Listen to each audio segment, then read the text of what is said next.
David S. Potter is the Francis W. Kelsey Collegiate Professor of Greek and Roman History, the Arthur F. Thurnau Professor and Professor of Greek and Latin at the University of Michigan. He received his A.B. at Harvard in 1979 and shortly thereafter his Oxford D.Phil, New College, in 1984, winning the prestigious Conington Prize. Since that prodigious outset, Professor Potter's 10 monographs, and this is above and beyond several edited volumes and dozens of articles, have appeared from the most important presses, Harvard University Press, Oxford, Cambridge. Potter's Thames and Hudson Roman History, which is a textbook, is in its second edition now. He's the editor of the Blackwell's Companion to the Roman Empire in 2006, and his Constantine the Emperor from Oxford in 2013 is a major biography about a powerful visionary whose conversion at the Milvian Bridge changed the world.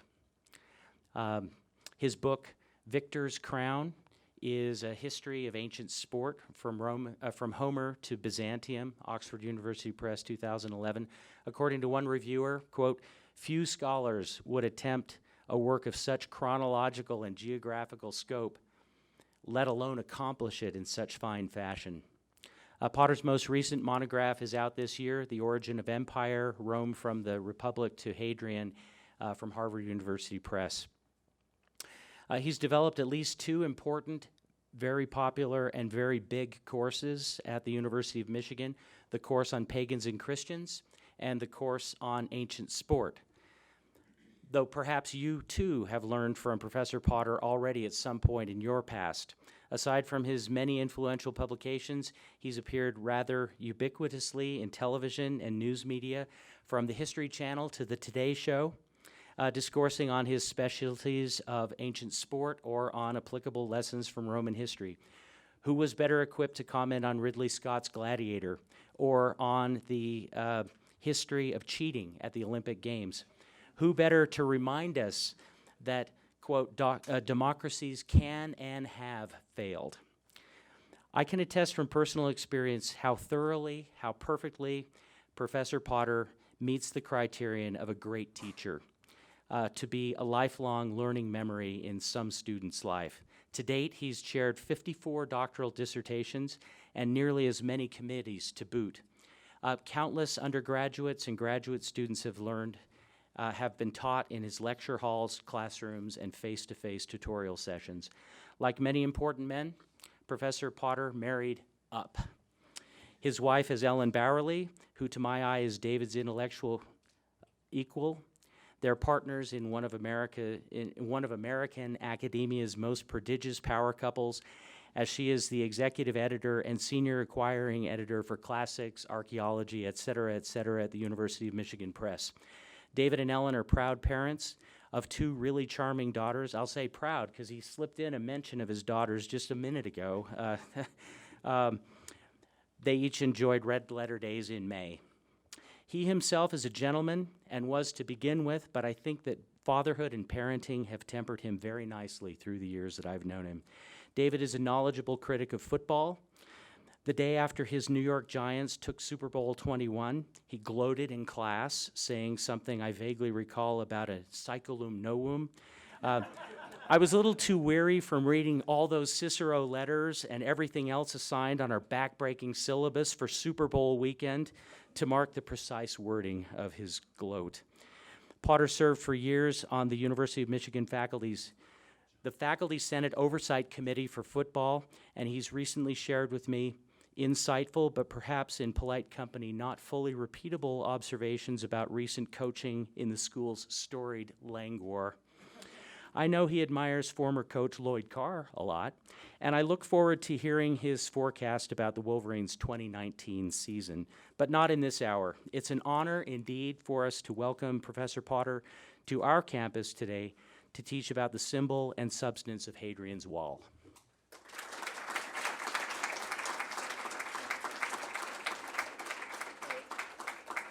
Thank you, Roger, for your extremely generous introduction. And Stan as well, and thank you very much for having me here. It's a real pleasure for me to be able to speak to you today. And the subject is, as you know, Hadrian's Wall, or as we now know to call it, the Wall of Elias. This wonderful cup that you see before you is the first direct evidence for what the wall was called in antiquity. It extends 73 miles from one side of England to the other and remains one of the most dramatic symbols of Roman power. But what was the point? In practical terms, the Ilian Wall could not stop a determined invasion, but there is no reason to think that was ever its purpose. Its purpose was never purely military. In practical terms, it controlled the movements of people in time of peace, offered security against random acts of violence, and provided a focal point for the development of a frontier society of immigrants from various parts of the empire and indigenous peoples. The practical aspects of the wall were distinct from ideological aspects, and these too were important because all of the practical aspects of the wall could have been obtained without the vast expense of its construction. It marked a new phase in the Roman conception of empire, as Hadrian made his own mark on a debate about the nature of that empire, which had been going on for more than a century. The wall was a feature of a new ideology being applied to an old question, according to which the empire became a fortress of civilization, rather than a vibrant entity capable of endless expansion and inclusion. Anyone could be Roman. Hadrian's exclusionary ideal was both bogus, Rome would continue to depend on outsiders for its own security, and dangerous. My discussion today will fall into four parts. The wall in the context of Roman defensive lines, the construction of the wall, the frontier society, and the ideology of empire. To be fair, written sources for Hadrian's Wall are not abundant. This recently discovered cup is the, as I say, the first time we actually got the name of the wall. It's a wonderful object. Also, the writing that you get on it are names of various forts, sort of like a mini map of Hadrian's Wall. Otherwise, only the Historia Augusta, which passage that you see here, a late 4th century AD collection of imperial biographies, masquerading as a collection of biographies composed by diverse hands in the early 4th century. That is a story in and of its own, which we won't get into today, but can another time. Why should you want to fake something like that? But it mentions Hadrian's responsibility for the construction, as you can see. Having fixed the army with his imperial style, he crossed to Britain, where he fixed numerous abuses and was the first to build a wall for 80 miles, dividing the Romans from the barbarians. This is a remarkable statement for the Historia Augusta, which is really derided as the font of much fantasy, because it's actually true. 80 Roman miles comes out to 73.6 English miles. And Hadrian was not the only person to build a wall in Britain. His successor, Antoninus Pius, we'll get Antoninus in a few minutes, would build another wall 100 miles to the north. And 8 years after having built it, he decided it was a bad idea and restored Hadrian's Wall. We'll return to this decision towards the end of the talk. Septimius Severus, who tried to restore Antoninus's wall, Septimius Severus was emperor from 193 to 211, and he was the first Roman emperor to die in Britain. He died in York, and generally believe if you go to York Minster today and go down in the basement, you will be where Septimius Severus died. Also, where the second Roman emperor to die in Britain, Constantius the first died, and where Constantine became emperor. So it's really a remarkable sort of bit of Roman history concentrated in York. But when that failed, he restored Hadrian's Wall. Severus went back to Hadrian's Wall. And otherwise, our literary mention is this bit of Cassius Dio that you can see here. This Greek didn't come across as clearly as I want, but as you can see, what he tells us again is that the biggest problem that he had was the British War. The tribes on the island crossed the wall, dividing them from the Roman legions, and did so a great deal of harm, killing a general with the troops he had with him. Frightened, Commodus sent Ulpius Marcellus against them. Commodus, in Dio's view, was often frightened and so he needed his generals to do his work. It wasn't all that much dissimilar from the scenes that you see in Gladiator, in fact. And you can think of Ulpius Marcellus as a real live Maximus, that Commodus that you can see there prior to his I'm Hercules phase. Now, what can we say on the basis of these statements? First of all, it appears that the wall had a strong ideological aspect, hence the stress on the fact that it divided the Romans from the barbarians, both in the life of Hadrian and dividing the Romans from the legions from the barbarians in this passage. Less obvious is the fact that the source for the Historia Augusta is Marius Maximus, who's a contemporary of Septimius Severus. Marius Maximus wrote a series of imperial biographies, so he was likely familiar with the way that people talked about the time and the wall in Severus's time, meaning in a sense that he's retrojecting Severan attitudes to Hadrian, or at least recalling the discussion of his own time. I think he's probably right in doing this, and he notes that he sees the wall as a prestige building project, and it wasn't the only one that Hadrian initiated. And again, you can see Severus' language is very similar here in 18.2.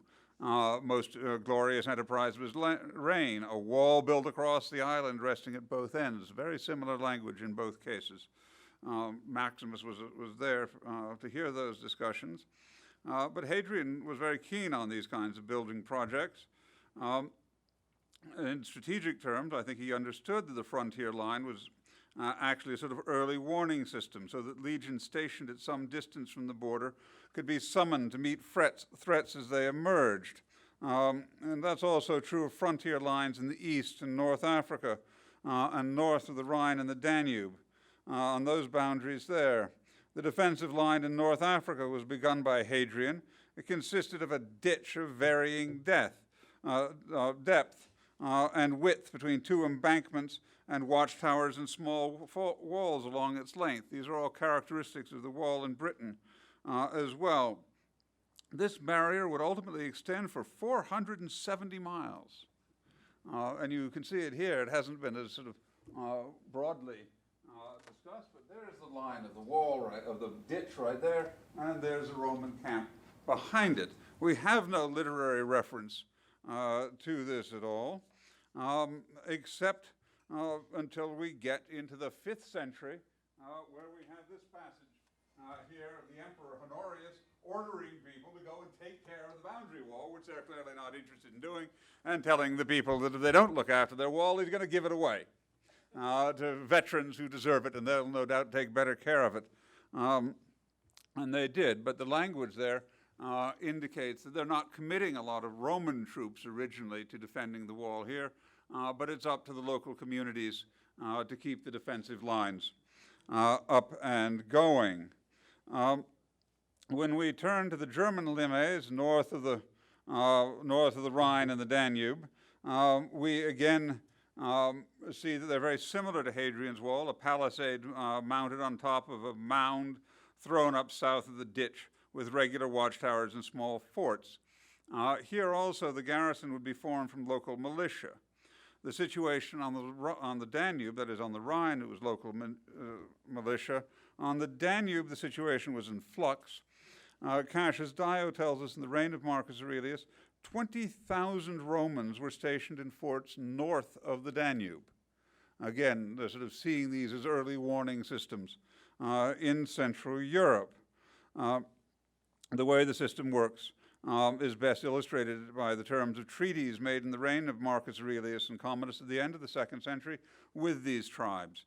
Again, Cassius Dio, who's a contemporary, tells us about this, and they can typically include an empty area adjacent to the frontier, limiting trading rights, and provide for Roman supervision of tribal events on the border's proximity.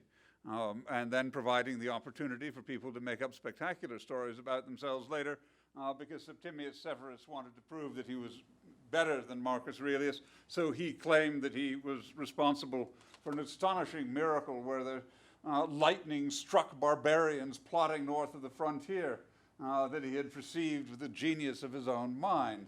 This is going one ahead of a miracle of Marcus Aurelius. A competitive miracleology is another feature of Roman life. Now, despite the fact that frontier barriers are typical of Roman thinking in the imperial period, as I say, we should not see them as being effective defensive works. Indeed, it seems quite clear that Dio does not think that this was the point. For now, what I want to stress is that Dio was in the Senate of Commodus, and he is reporting the way that people actually talked about these things. Another thing when it comes to discussing the wall of Hadrian's wall is his point about the wall dividing the barbarians from the Roman legions, because there are no Roman legions on the wall. The Roman army consists of units of two types. There are the regular legions and there are auxiliary troops. And auxiliary troops raised from, in the time of Hadrian's wall was originally constructed, recently conquered parts of the empire, and very often troops who spoke a Celtic dialect of their own. So they would actually be better able to communicate with the people in whose territory they're being set. And then the Roman legions are kept well to the south. The area of the wall, broadly speaking, is seen as a military district.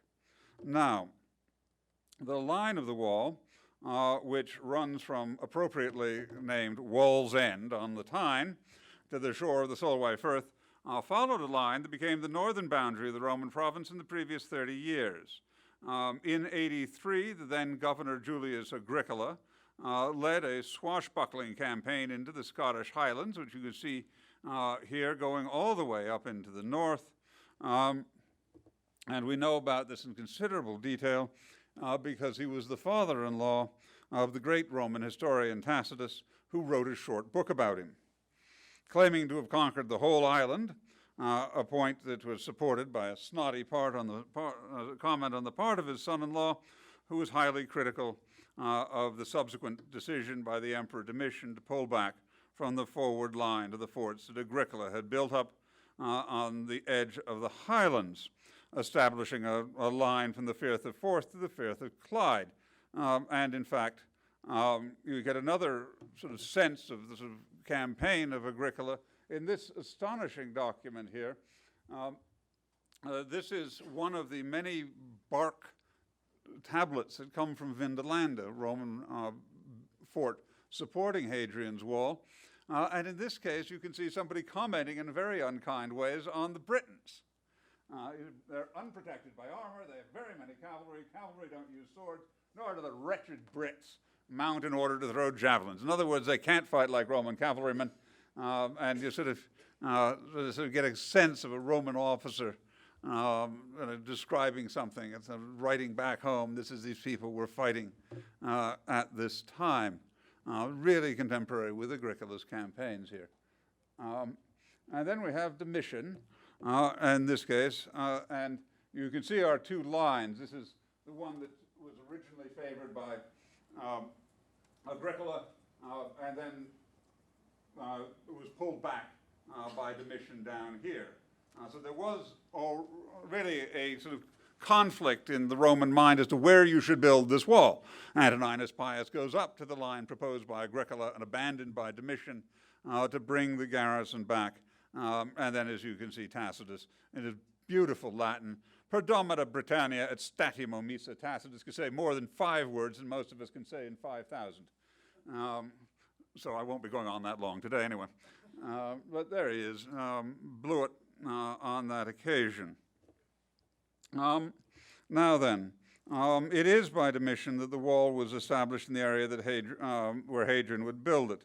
In the reign of Trajan, it appears that the garrison was reorganized so that 3 legions were based at York, the 6th, Caerleon the 2nd, and at Chester is going to get the 20th Legion. And 1 legion that had been in Britain for a while, the 9th Legion, was transferred to Germany. A line of forts, here's Trajan, and there's his line of forts. A line of forts was built housing 7 auxiliary units, again on that line from Wall's End to Solway Firth. following a road that Agricola had built across the island before he launched his northern campaigns. The system that we see under Trajan is very similar to the system that we see at that time along the Rhine, where you have a wall or a road moving across the area and then a group of forts bordering it. And that's why actually the Roman frontiers are called limes, because they're based on a line of roads in that case. And those forts were located about a day's march, 14 miles apart. One of these forts is at Vindolanda, which is known to us very well. It was provided to us by the preservation of the documents of the sort that you saw. These were all in a bog, which preserved the wood. An extraordinary effort has gone into reading them, superb publications which are available very easily online. And so this is Vindolanda as you can see it today. It was a big site. It was the headquarters at this point of a large auxiliary cohort. Now, when did Hadrian build the wall?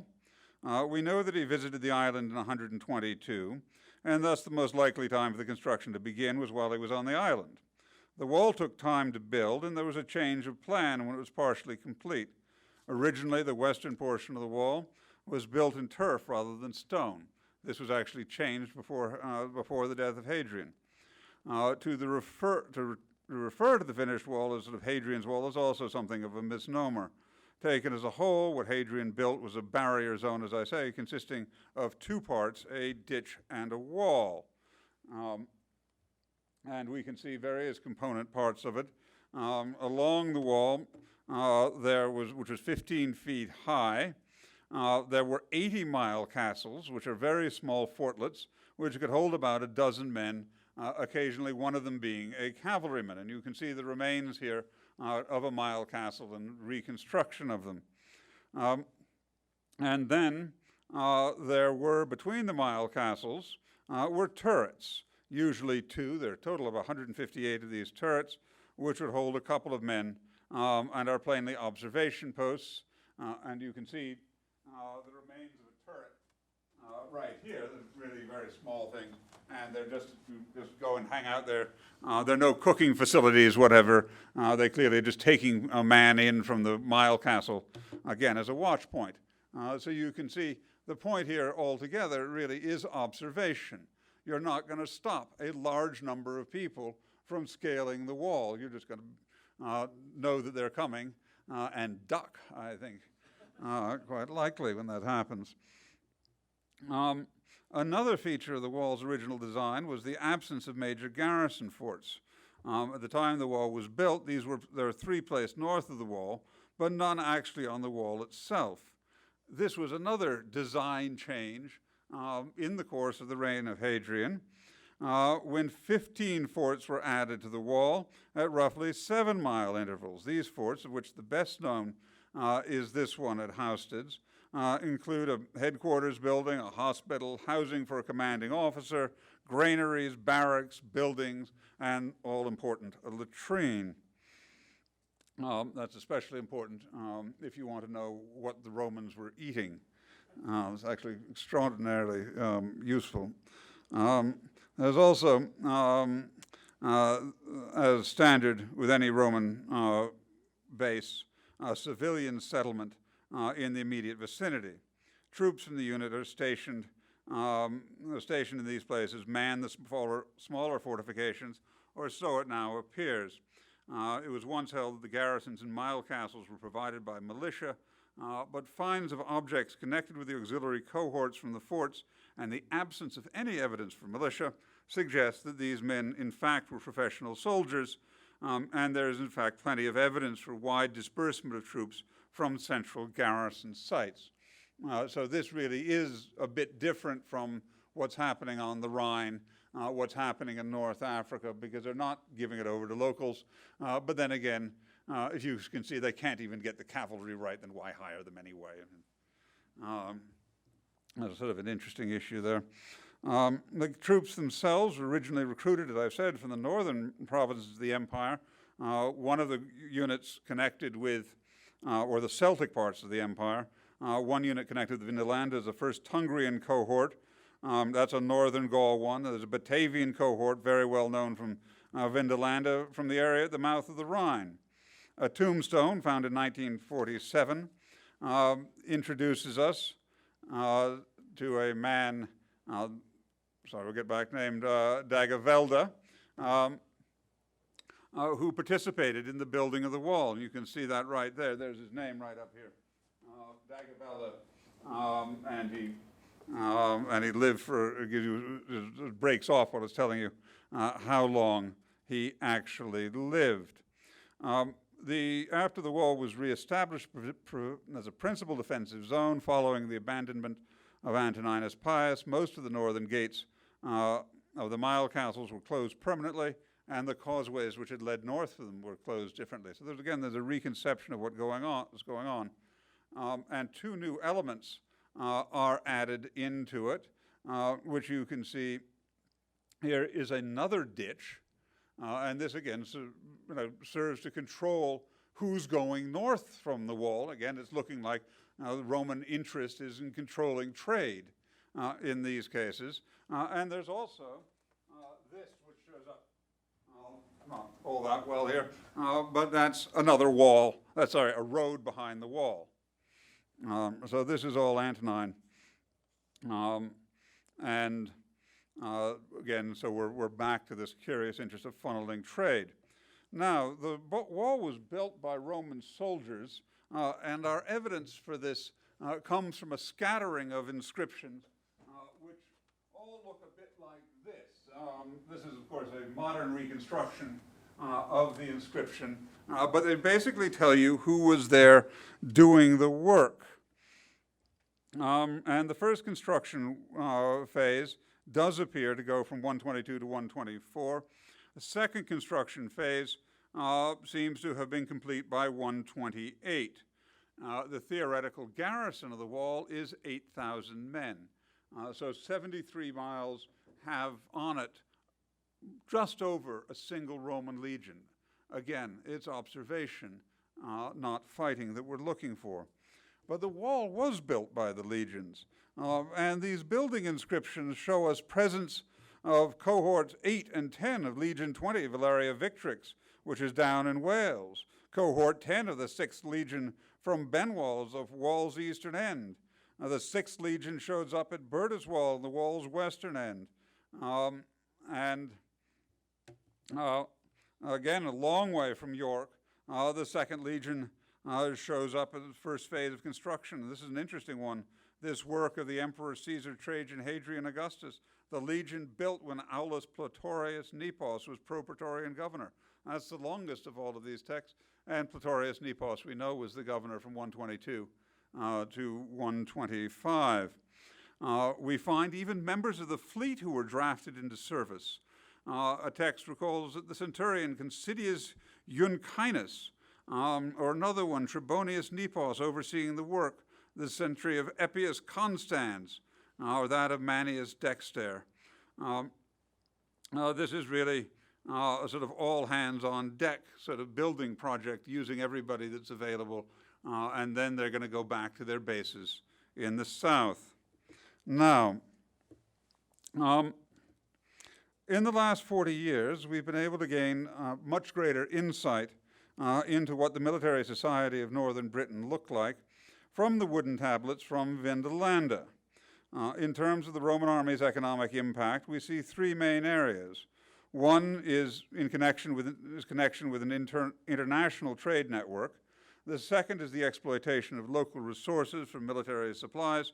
And the third is food. The driver for the linkage with international trade is the luxury market for officers. Though interestingly, we also find imported pepper in the diet for soldiers. And their diets, we can see, are largely filled with agricultural produce. So it's very heavy in grain. The strength report from the first Hungarian cohort between 92 and 97 reveals that this is what we'll see here, is Crautius to Valedius, and they bring us into a network of some interest, just to get an idea. There's people out there. Crautius' name is obviously German. It sounds like it might be sort of a joke in modern terms.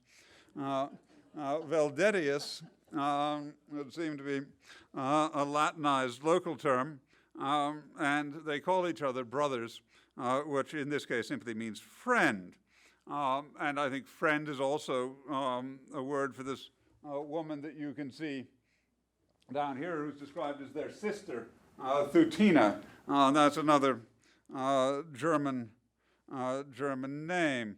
One can suspect that probably the connection between all these people has to do with horses. For Valedius is the governor's groom, and the man they're interested in talking to, Virulus, is a vet. And Crautius refers to shared parentes. Again, this family language doesn't necessarily mean that they're brother and sister, but rather they're good friends and they had previous patrons who were the same, who they refer to in this way. Names like Tetrius and Sanctus, which show up in these tablets, are again common in Batavia.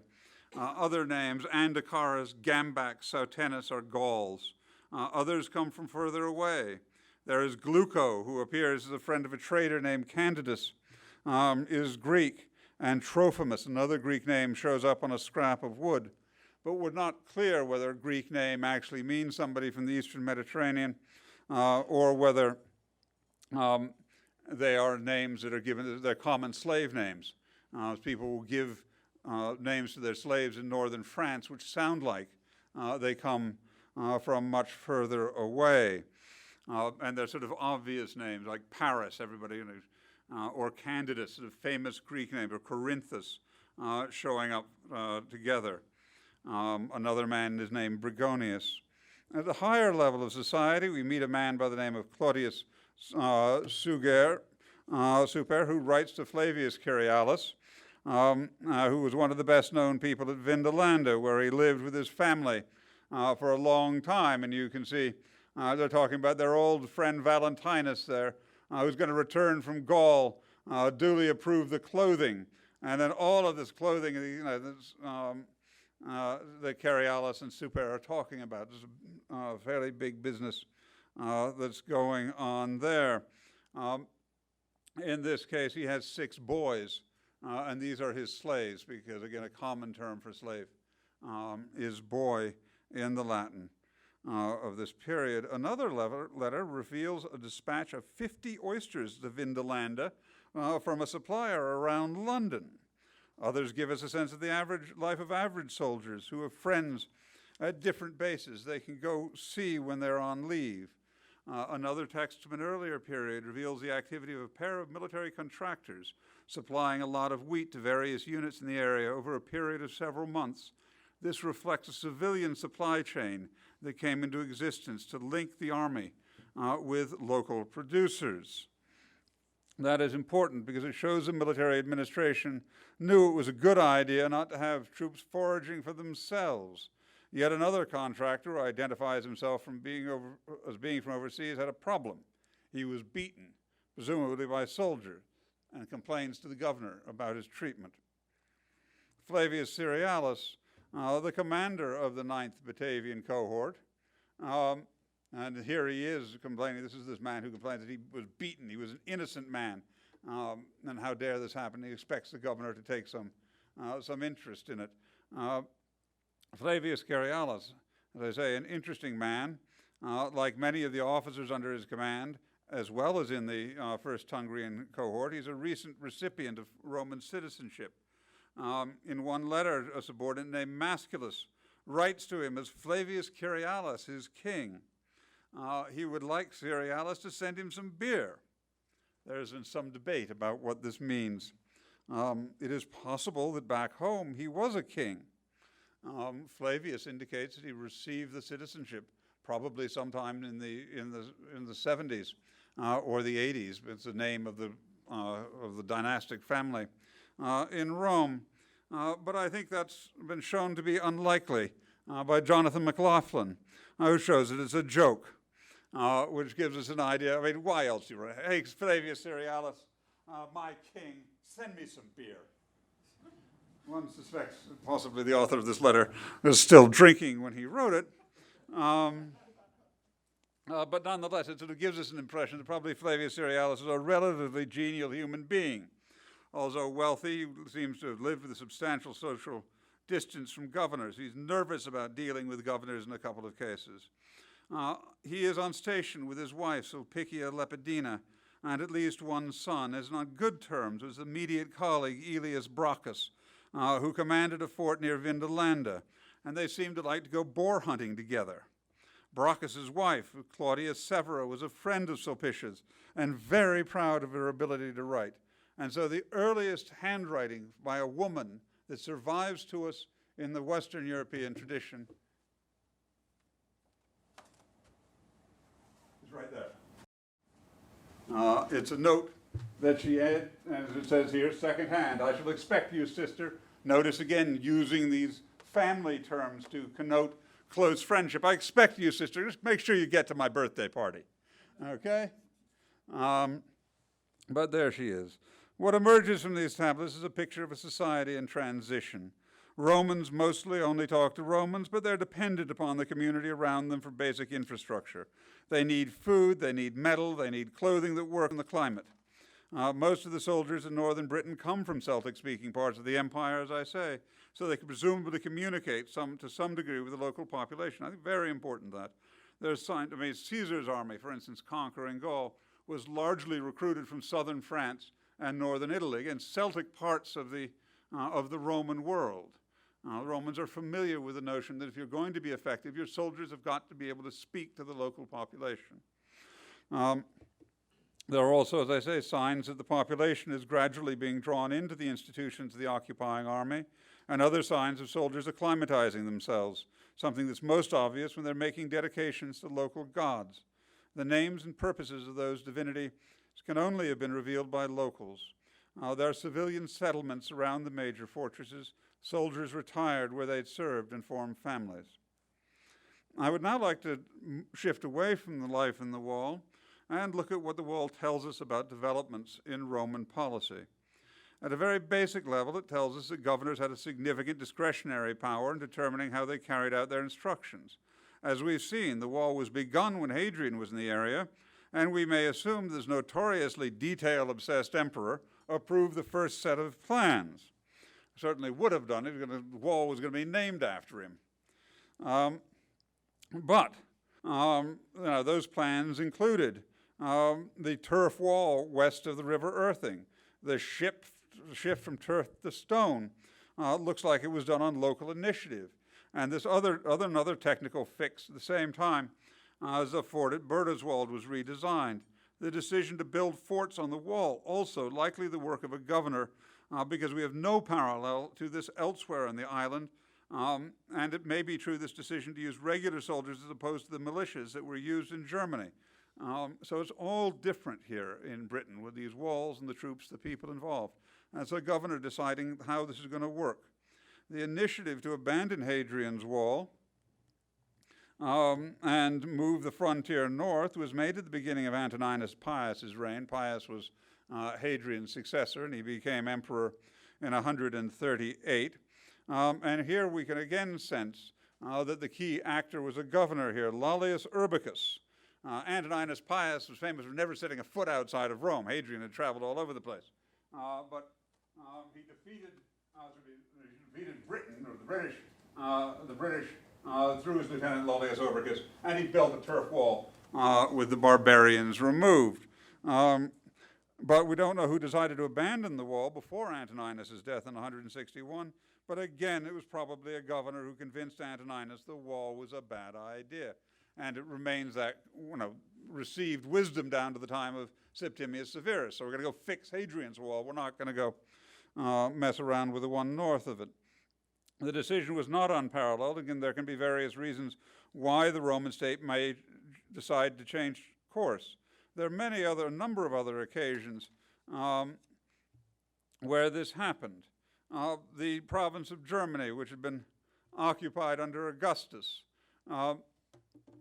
was given up Trajan decided to withdraw from provinces he briefly held and created in Iraq in 117, a withdrawal which Hadrian committed. Aurelian decided to give up provinces north of the Danube. Domitian's decision not to incorporate the territory Agricola had conquered north of Britain, in the northern part of Britain. These are all areas where the Romans decide to pull back from territory they'd occupied. But you can also get a sense of the debates that go on here, and this is sort of Tacitus again being sort of characteristically snotty about Augustus. Why did he give you advice not to do that? Quae cuncta sua manu prescripsit Augustus adideretque concilium coercendi intra terminos imperii incertum metu and per invidium. So he wrote all of these things out in his own hand, and he decided that the empire should be constrained within the boundaries, either through fear or envy. Fear of what? Fear that his successor would succeed where he failed. And then you have Claudius. Again, he refuses to allow new invasions in Germany and orders the garrisons to be brought back across the Rhine. In other places, in the 2nd to 3rd century, issues of cost comes up. Now, this is a very long passage. I'm not going to go through it all. But this is from Appian, who was writing in the reign of Antoninus Pius. It says, some other nations have been added to the empire by these emperors, and the revolts of others have been suppressed. But possessing the best part of the world and sea, they have, on the whole, aimed to preserve their empire by the exercise of prudence, rather than to extend their sway indefinitely over poverty-stricken and profitless tribes of barbarians, some of whom I have seen at Rome offering themselves by their ambassadors as its subjects. But the emperor would not accept them, because they would be of no use to him. Now again, I think this is a sort of ideology that comes in, this is under Antoninus Pius, but this is we start hearing it now for the first time in the 2nd century. On some of these subject nations, they did spend more than they received from them, deeming it dishonorable to give them up, even though they are costly. They surround the empire with great armies, and they garrison the whole stretch of land and sea, like a single stronghold. Now, that language really begins to come up for the first time in this period. And here's another bit of Cassius Dio saying the same sort of thing, a criticism of Septimius Severus. He acquired lands in northern Mesopotamia, northern Iraq. And I said, why do you bother to do it? They just cost a fortune. And they start wars for us. It was a stupid thing to do. So again, you can hear the Romans, a sense of the arguments that go on. Now, these decisions are important, of course, because of the way that Romans associate power with space. Just how fundamental these associations may have been may be seen to the fact that imperium, the power of an official who had been given command after his year of office, lapsed when he crossed Rome's sacred boundary, the pomerium. The only person who didn't lose their imperium was a person who was still in office that year. A magistrate's imperium also changed, depending on whether or not he was actually in his provincia.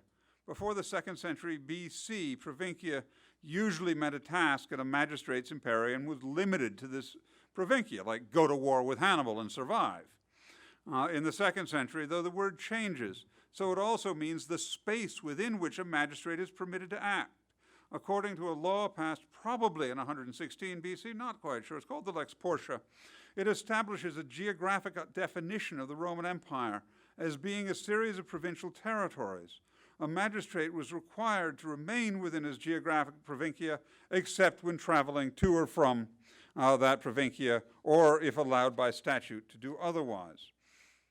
Sulla's later law on treason, Julius Caesar's law of 59 BC on extortion, the law most famously violated by the man who moved it.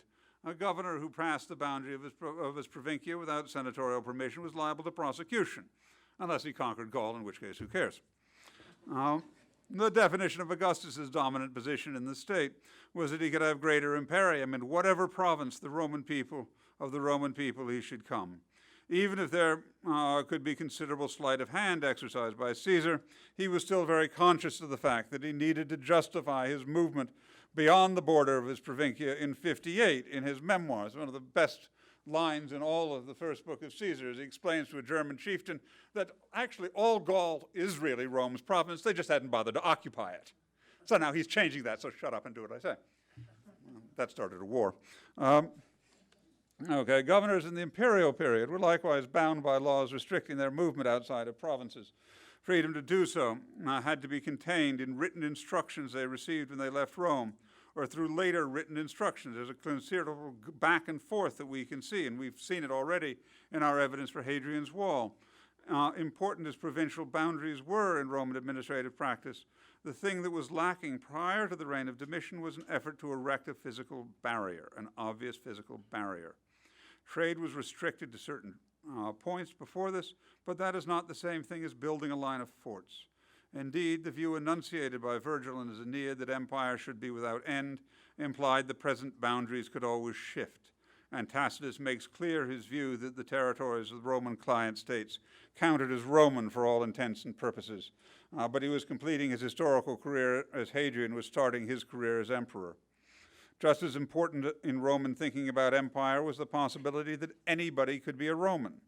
My colleague, Nicola Terranato, has pointed out that the conquest of Italy took place without the destruction of a single city in the 4th and 3rd centuries BC.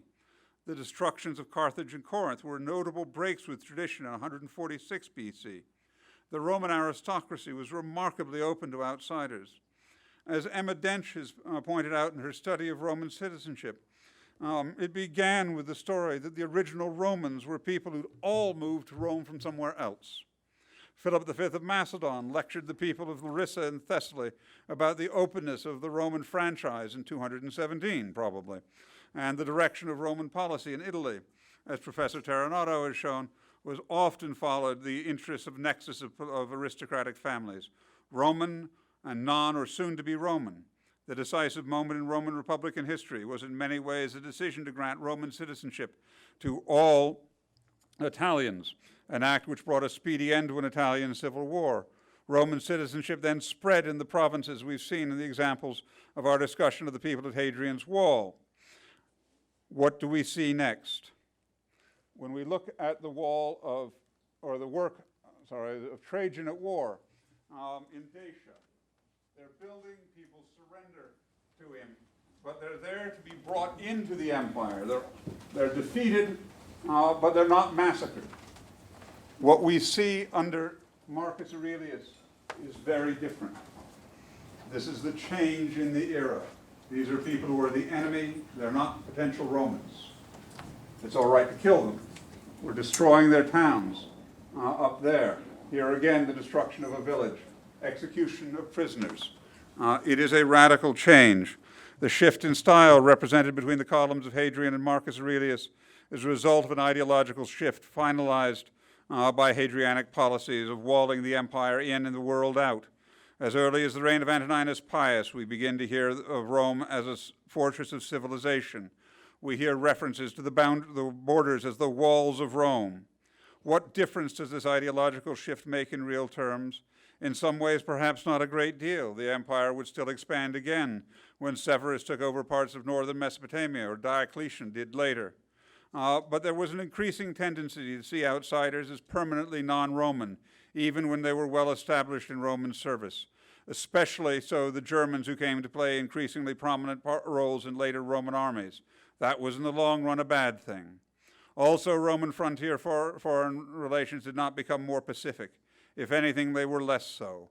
When we consider Roman relations with the empire's neighbors north of the Rhine and Danube in the century after Hadrian, there was far more conflict than the century prior to his reign. As we move into the 3rd century, there were a string of conflicts with northern people who raided deeply into Roman territory, even killing a Roman emperor in battle. One of the striking documents of the 1st century is a speech preserved on an inscription praising Plautius Silvanus, who'd governed the Balkan provinces with a reduced garrison. Vespasian is the speaker in this case, and he praises Silvanus for his ability to negotiate, to solve problems without fighting, to work within the political structures of his neighbors. As you can see, restoring this king of the Scythians, restoring the kings of the Basternae and the Roxolani. Again, this is projecting Roman power through alliance. This is Roman policy, foreign policy at its best, projecting Roman influence while protecting the frontiers. The dynamic begins to be less pronounced in the post-Hadrianic period. A policy of division is not ultimately a policy that promoted peace, or stability. Thank you very much, and I'm sorry to have run over a bit.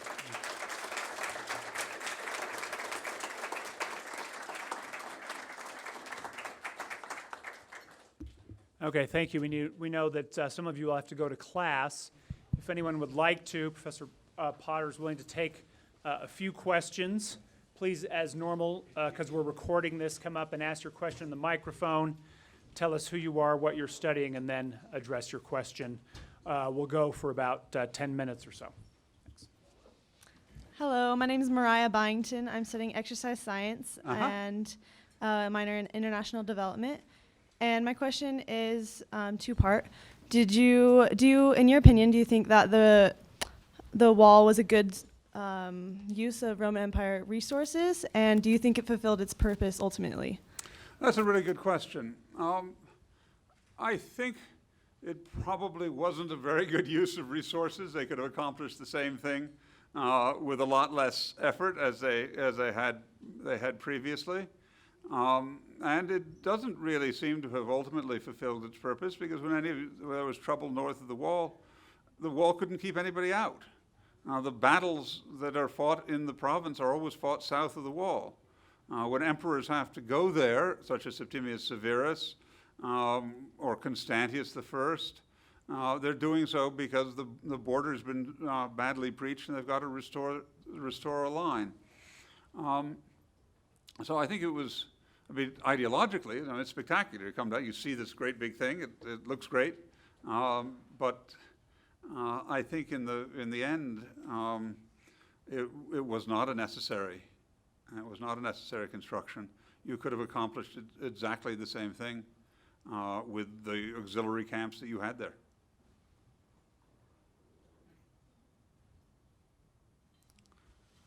Any other questions?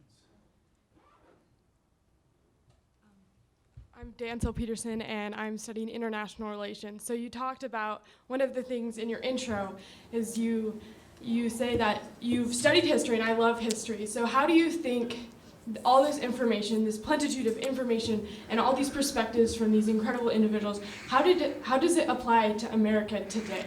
Okay, well, the first thing I think to keep in mind is that in the past as in the present, there's an extraordinary diversity of opinion.